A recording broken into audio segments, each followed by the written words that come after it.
Yeah. I think it can also be a catalyst to looking at our own inner child. Or, like what got triggered for me in this particular instance, when normally I can be pretty patient with my children. So what happened this time?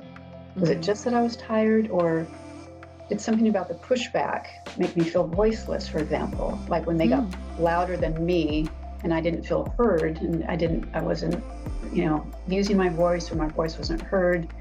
Does that remind me of childhood when I couldn't stand up for myself, or I wasn't allowed parents the way my children are?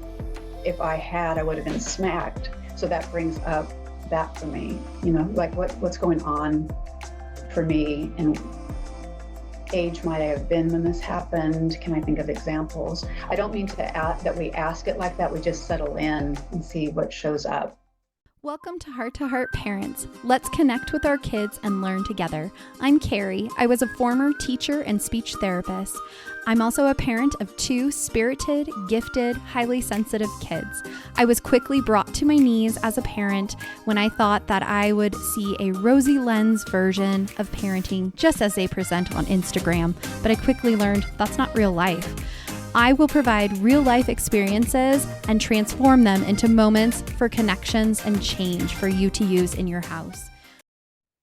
Hi there, and welcome back to Heart Parents. I'm Carrie. I'm your friendly mom here discussing all things parents and mama chat and all of that. And I have a really sweet friend here today, Catherine, and we actually met through a podcast group, which is really fun. But once we connected, it was so fun to see how many of our background pieces align, even down to loving to study about deaf education, which was something really unique. And I loved that.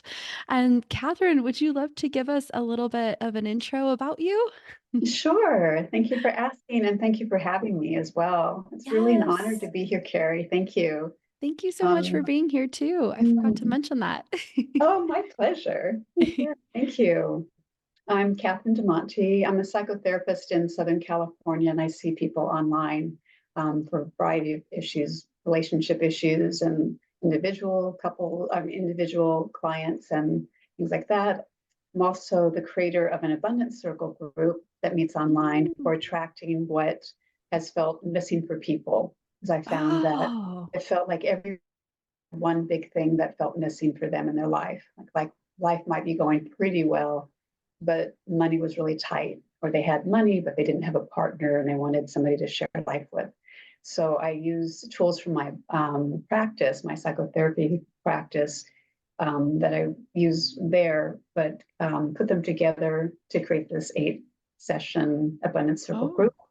And I've also written a book about those tools. It's called Beep Beep, Get Out of My Way, 7 Tools for Powerful Creation and Living Your Unstoppable Life. And so that's Wow. who I'm about: law of attraction and manifestation with ancient and modern tools for calling in what's been missing, or what you are really desiring to have. Oh my goodness. I didn't even know you had that piece in your background. I love that Oh, so much. What a thank you. wow, Thank you. sounds It's so amazing. rewarding. I love seeing people get what has felt missing for them by Mhm. using the tools when they felt it was so out of reach because they wanted Mm, it so badly for so long. So it's really right. satisfying, very Okay. satisfying. Wow, I love that. I didn't even know. So you learn something new every day. You have such a great background, Catherine. I'm so Thank excited. you. Thank you. I appreciate Yeah. that. Yeah, and we've been chatting, you and I. We had so many interesting conversations. I love how you specialize. You have a background with the inner child work you do with a lot of your clients, and that, oh man, I love chatting about that. So I'm so excited. So what can you tell us about jumping right in? Can you tell us a little bit about how we speak to our children and what that can do for them? Yeah. Oh, absolutely. It can, how we speak to them shapes how they feel about themselves. Mm, If we're kind and patient when we're upset with them for their behavior, we not only model how to behave when we're upset, when one's mm, upset, so that they can implement it, but we show that we're still connected to them, that their behavior can't dysregulate us. And I Right. know that's a tall order, Yeah. but because we are going to get triggered, not only by their behavior, but it might bring up our own stuff about our parenting style or things that happened to us as children when we Mm-hmm. got in trouble. But if we can be as calm and kind and loving as possible when we're speaking to them as often as possible, and I think Right. it's such a beautiful reflection back to their, their Oh, our love. yeah. Yeah. Okay. I love it so much. And um when we're working on working and staying calm, I'm just thinking, sorry, I was trying to think of, we've had a rough weekend in our house. Oh, I so you have fresh accident material. Yeah, I do have fresh material. We've learned recently our kids are really sensitive to red dyes, and I let them have a popsicle at their dad's bring your kid to work day, and it was just so much emotion in our house for both kids and so much energy and just that cycle. So, what are Oh, some tips for us as moms and dads to stay calm in those moments? It just kind of kept tumbling through. I bet. I bet. Yeah. And just a quick question or a Sure. sidebar. Did you know at first what it was, or did you just think they were out of sorts? Did you immediately go to they must have had red eye, or how did? It was so I kind of I read the label on the popsicle and I was like, well, I'm not 100% sure that this will cause issues for them. And my kids are very, very sensitive with anything, certain things they eat. Like we're gluten-free, dairy-free, and we've been working on trying to just regulate our diet. So I knew Mm, that this was something that was really different that we were introducing into our diet mm, this weekend on Friday afternoon. And it was kind of just maybe an hour or two after we gave it to mm. him, we were having dinner, and my son was kind of slurring his words a little bit. Like it was Wow. like it's not something that you would really notice, but unless you're kind of like me with that diagnostic mind where I'm going, this looks Yes. a little different. This doesn't look normal. So, Yeah. yeah. Oh, I Yeah. love that you're that discerning and that in tune to go Yep. inward, try to assess behind it. That's already Yes. half the battle. And the reason I asked about background was I was thinking if we don't know what's going on with our children, we can Yes. be a lot more just have a reflex rather than a reaction to their Mhm. behavior. So that was going to be part of it, was to try to figure out where they're coming from. And you did, which is, Yes. which is a big piece of it. If we just look at the behavior and not Mhm. what's underneath it, we're going to have a stronger reaction. Yes. So maybe asking questions would be good too, like what's going on for you? You seem out of Oh. sorts, or you seem really upset. Like we're speaking what you see. It's called Name It to Tame It. It's from Tina Bryson and Mhm. Daniel Siegel's book, The Yeah, Whole I Brain. love them. Yeah. Remember how they talk about name it to tame it? That's what I Yes. might do too to help them regulate. Like, you really look mad right now, or you seem pretty sad. There's something going on, or you look frustrated. Is that right? Things like that can be really helpful. I love that. And I think sometimes we might not know, like, hey, this is the red dye. That's the trigger going on right now. So I Yeah. love asking those questions of the kids, especially when they're even 6 years old, 9 years old. My son, I did say, how does your body feel right now? Mm, I notice you're pretty short with your words right now and you're feeling dysregulated or you're feeling quick to be upset. How are you feeling? And he said, I feel really tired. So, wow. yeah. You're doing that then. You're already saying what you notice. And that helps Yeah. them take a beat and look inward as well, as Yeah. opposed to speaking to the behavior itself or telling Hmm. them what to do. And that's what I think most parents do, is say what Yes. they need to stop. That's hard. Yeah. Like, stop behaving like this, or knock it Ooh. off. Or if you don't stop, you're going to have to go to your room. Things like that. Like, instead of stopping the behavior, I think it's important to look at what's Mm. causing the behavior. Yep. in a perfect world. And I think I agree with you that if I know what it is that's causing it in him, then it's a little bit easier for me to have more passion or compassion, I mean, for him. My husband, he's an engineer, so he really likes, he's that science side. So he's like, well, I don't know if it is the red food dye. And I said, let's give it a 48 hours and see what their systems are like. So then Mm-hmm. Saturday, they still were pretty grumpy. Mm-hmm. Sunday, it was much, much easier. And today they woke up and went to school and were happy, happiest Mm. I've seen in a long time. Oh, wow. Yeah. Wow. That's amazing that you linked the two, by the way. Yeah. I never would have linked it to that. I know it's also part of the intuitive piece too of trying to understand and tune in and hear my heart and not be in my mind of, oh, this is so hard. Parenting can be so hard. Oh, that, and we can take it personally. Like we just took them to this fun thing, and like if they're Hmm. overexcited, spent Yeah. all that money and all that time going to the circus, and now they're in a bad mood. And take Yes. that really personally, as opposed to they're going through a rough time. They seem really tired. I wonder what's going on, or what they may need, or what they may be feeling. Yeah. Yeah. That's so perfect and so helpful. And if we're in the heat of it and say we don't understand the cause, we have spent a lot of money and an investment and our time and we were at the circus, so we're exhausted. If we start to feel like sometimes I just feel this anger kick in of enough, enough. Mom has tried to be here for you. We've done all these fun things. I didn't want to go to the circus, but I went. I would have rather gone on a hike outside with you guys or something like that.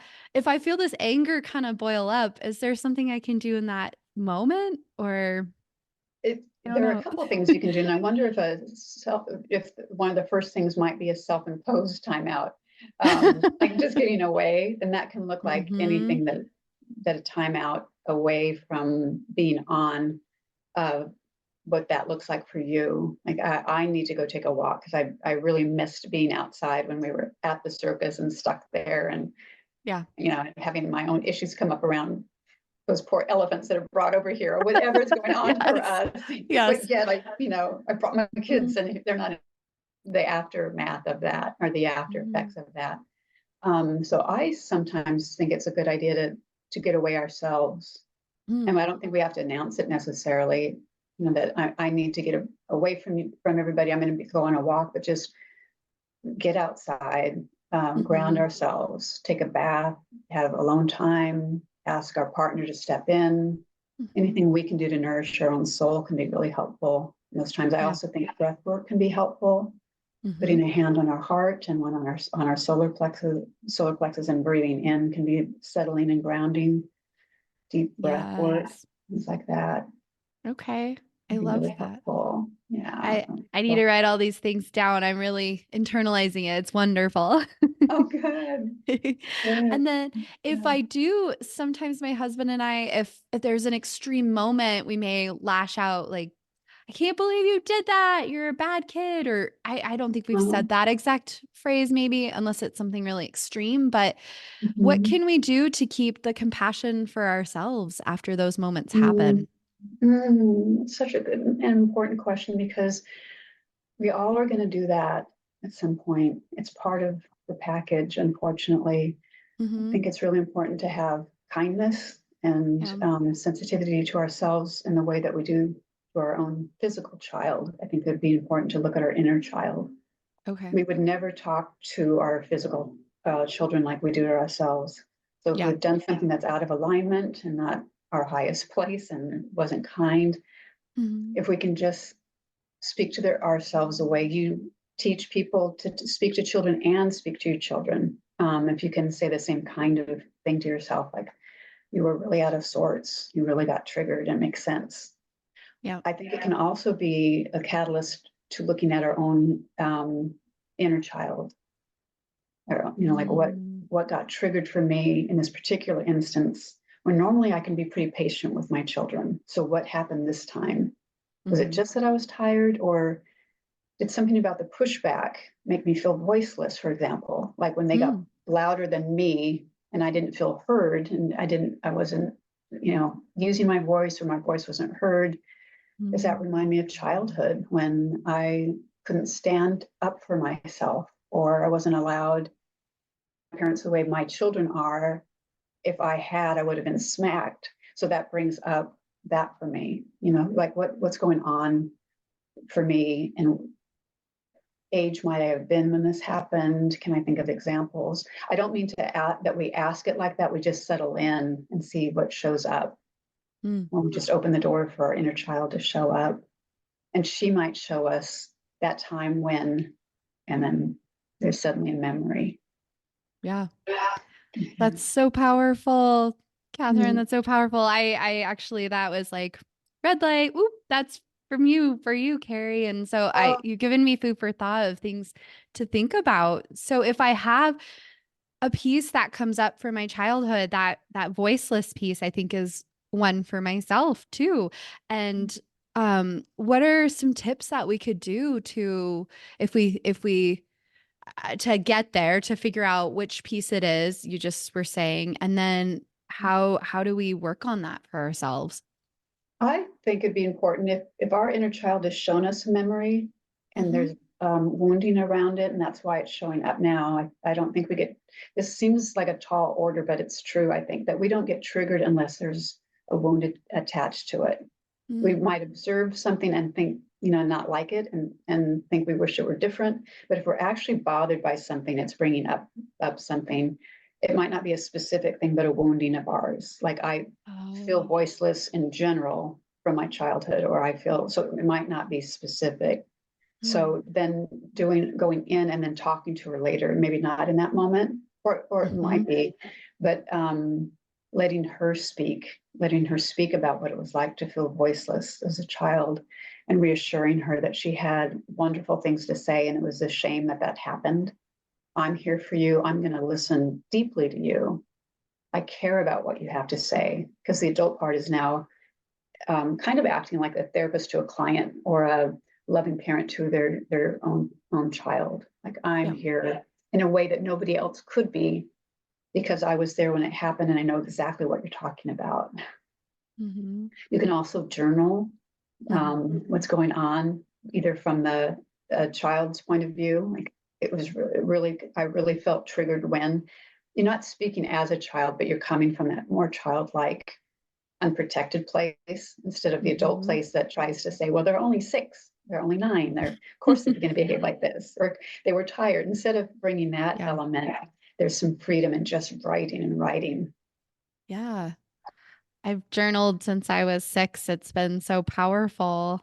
Yeah, it's been Wow. good. Yeah. And now I use it to do some intuitive journaling, which is kind of Oh, wonderful, which we may have to chat about that. I'll have to share.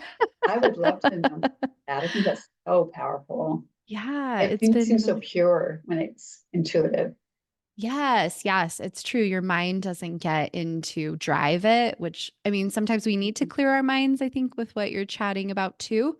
But Mhm. also sometimes it can let us know things that are festering that we might not know are there. Sometimes it can give Mm, a new window. Yeah. absolutely. There's Yeah. also a really powerful technique called non-dominant handwriting, where if you're Oh. right-handed, you're Hmm. using the same part of the brain all the time to access that Yeah. material. But if you switch to your left hand, it's not because it's left or right, but I'm just using that as the example since most of us are right-handed.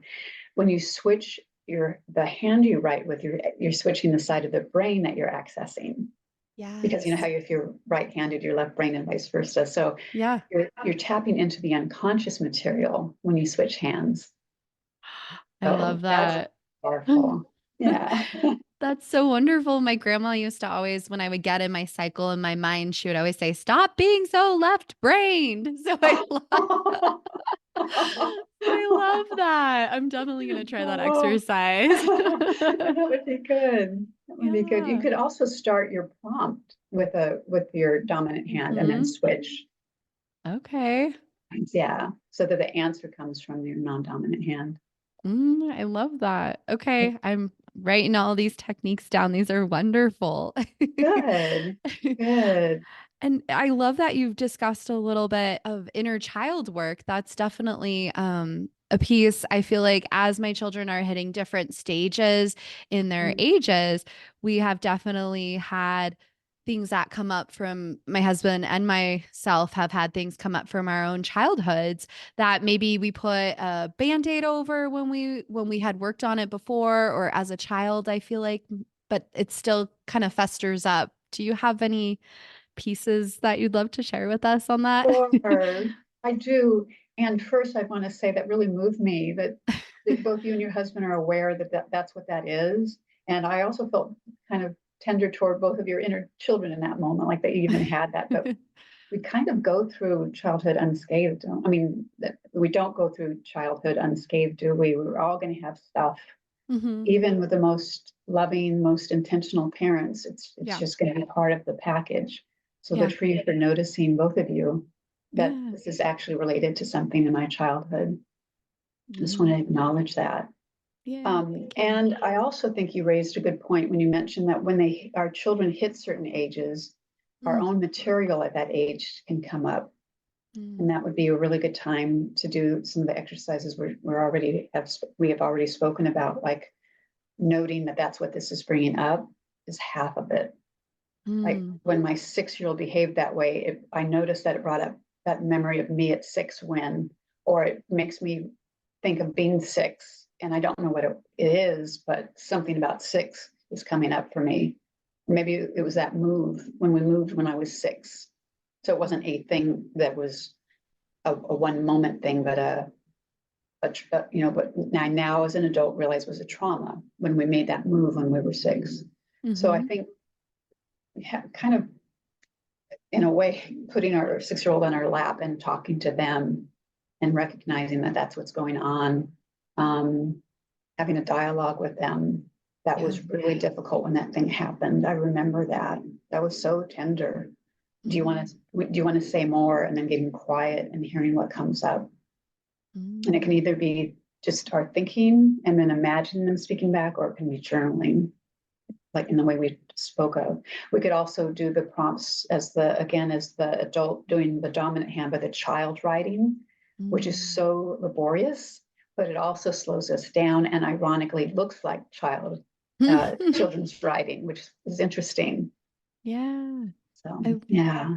I love that. That's so beautiful. And I love Mhm. that technique. It sounds I can't wait to try all these. As soon as we're Oh, done oh, during my oh, lunch hour, I'm gonna be oh, perfect.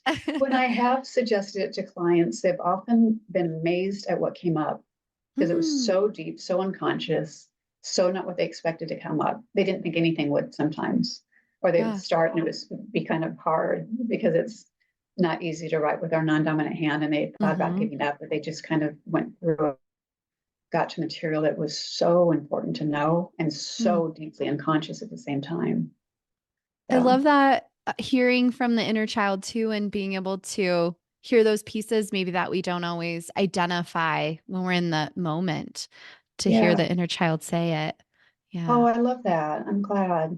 Glad you feel Hmm. that way. It's really important to bring it up, isn't it? You Yeah. know?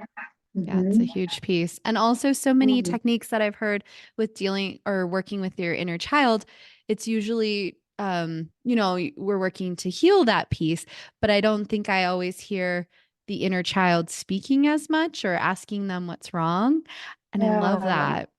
Thank you. I'm glad. I don't hear it that often either. And I think because most of us were uh, voiceless growing up.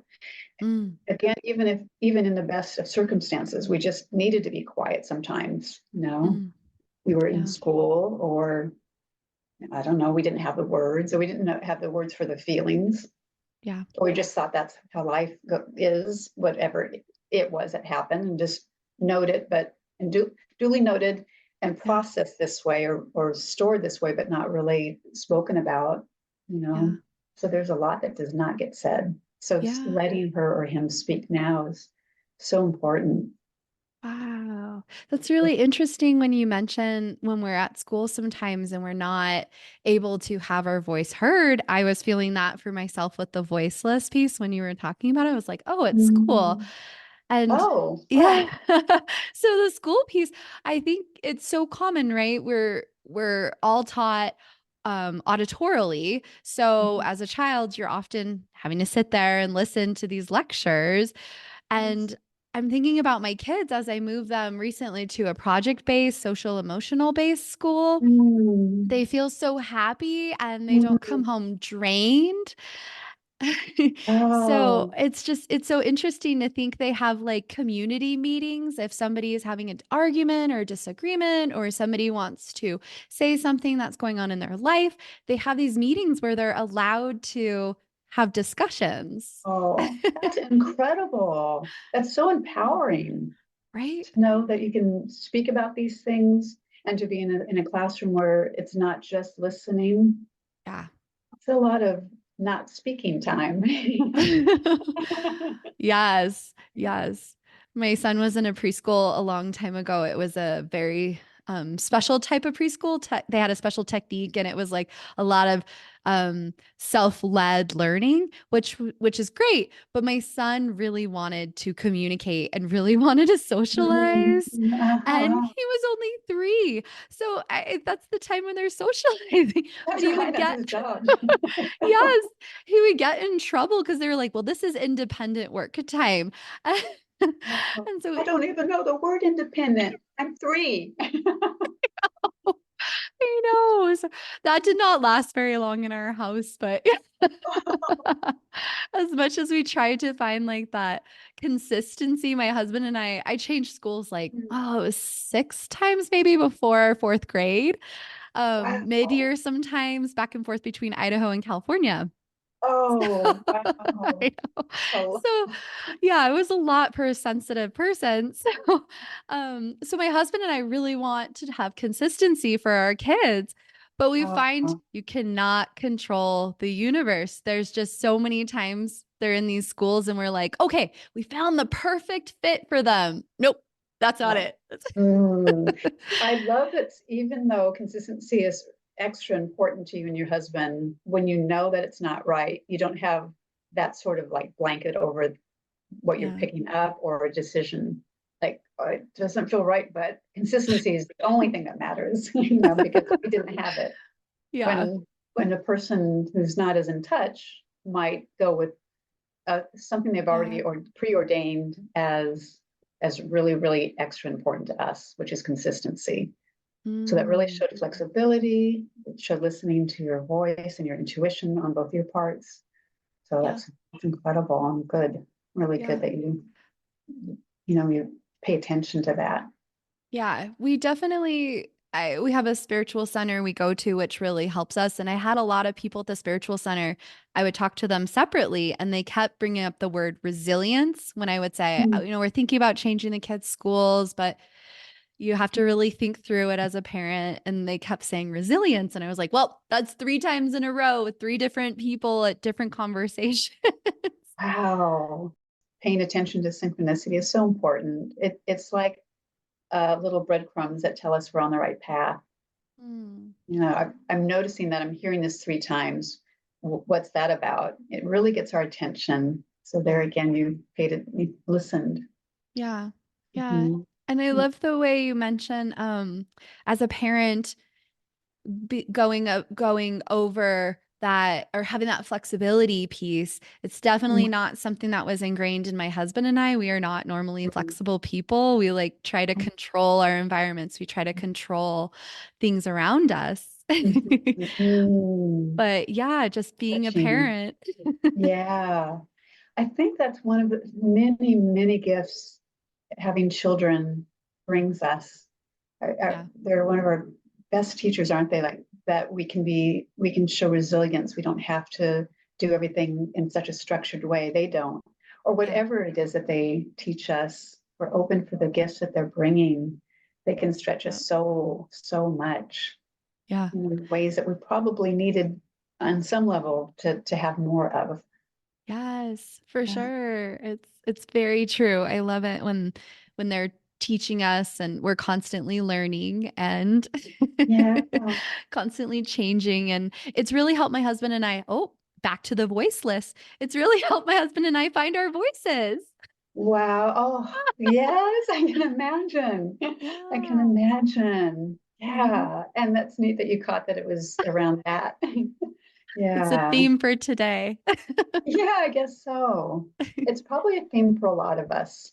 I think as Hmm. you know, as we were talking about the why we end up being voiceless, I thought that's so true for so many of us, especially if, on top of it, we were in a school where we sat and listened. I didn't think about that piece before, but we Yeah. weren't. And then if we were mad and said, we maybe have been expressing our feelings, but done it in a way that we got in trouble for. Like it's not nice to speak to people Mm. that way, or Mm-hmm. that's not a nice word if we said something, out of anger.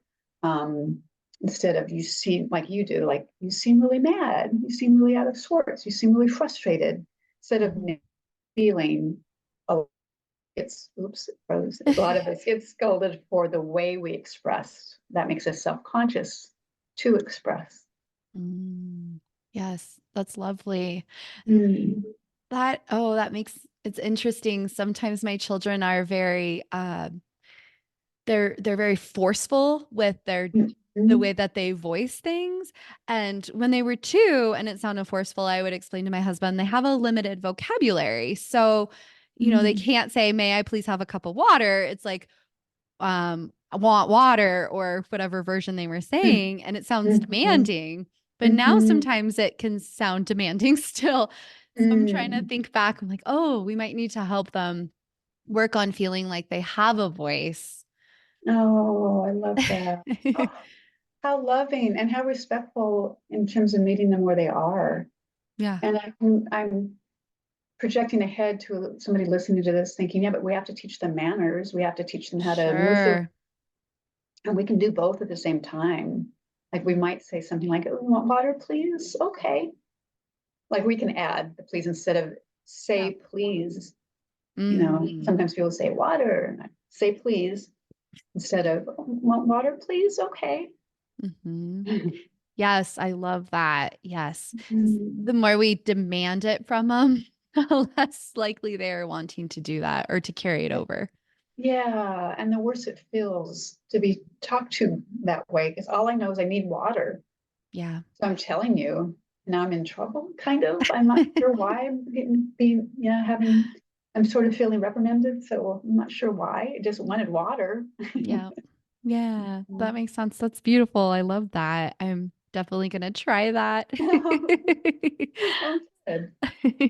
I was going to ask you, as far as when we're working on being a conscious-minded parent, what are some of the things that we can do with our mindsets to help the patterns we have?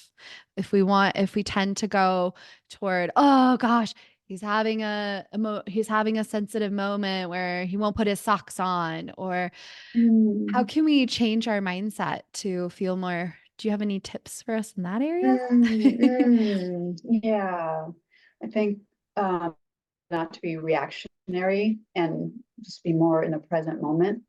Mm. Is that so? Is that what you Yeah. mean? Yeah, yeah. I think when we become the way you're describing, we've sort of taken something personally.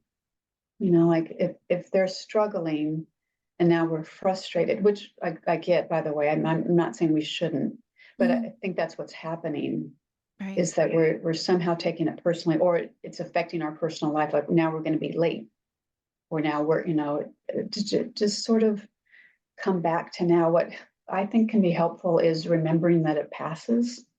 And one day I'll Mm. even miss this, believe it or not. I'm going to miss when they needed my help tying on getting their shoes tied. Yep. And, Yep. um, I also think the breath work we spoke of can be really helpful there.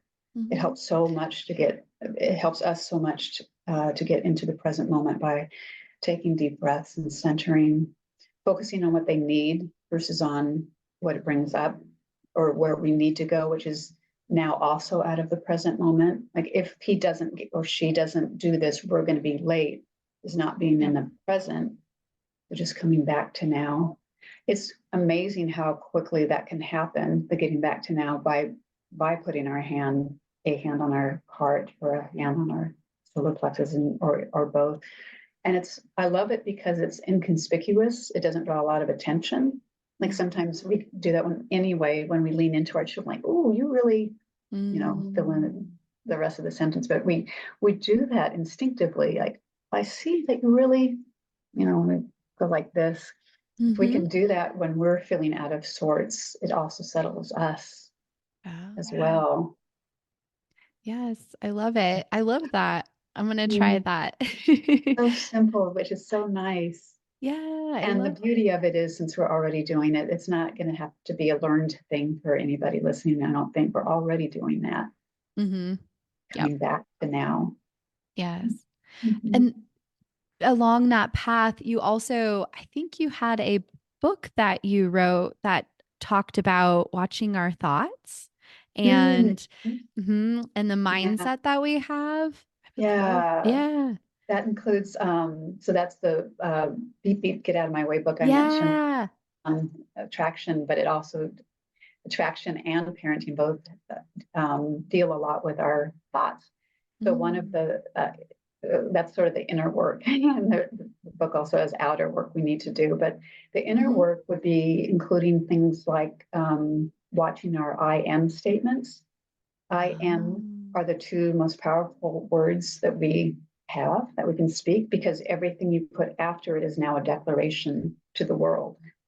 Whatever we put after those two small words, I am, is a declaration to the world, and the world will tell us that it agrees with us. Mm-hmm. So if we say things like, I am powerful, or I have a voice, or I am beautiful, or I am kind, Mm. I am loving, it comes back to us. If we say, I'm so forgetful, I'm so dumb, I can't believe I dot dot dot, the world will show us they believe that too.